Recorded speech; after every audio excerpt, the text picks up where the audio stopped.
Hello, હા જીજુ, થોડી ઉતાવળમાં છું, ફટાફટ ફોન કર્યો છે. હું દવલા. જીજુ, અત્યારે છે ને એક છોકરી સાથે હમણાં એકદમ ચેટ ચાલુ છે. શું ચાલુ છે? ચેટિંગ. હા તે એવું પૂછી રહી છે મને કે શ્રાવણનો આજે છેલ્લો દિવસ છે ને, હા.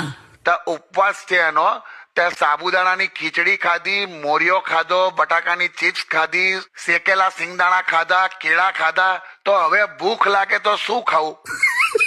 એને કે પ્લગમાં 2 આંગળી ગાલીને વીજળી ઝટકા ખા.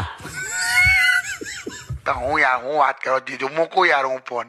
તે પણ એને બાકી શું રાખ્યું ઉપવાસમાં? ના કઈ નહીં, ચાલો છોડો, હું મારી રીતે જવાબ આલું. એટલે ઓ બેટમેન, તું કંઈક કમાય અને કંઈક તારા નામની પ્રોપર્ટી બનાય. આ ખાલી છોકરીઓની સ્ટોરી પર લાઈક કરવાથી કોઈના બાપા માંગુ લઈને નહીં આવે. હંભળ્યો સિંગોડા? હા કઈ ને, હું હમણાં અર્જન્ટ છે અને જવાબ આલવાનો જ મારે. ચાલો હેનો મેનુ શોધવા દો મને. મેનુ વાળી મૂકી દે છે ને. આ શું કરવાનું લા?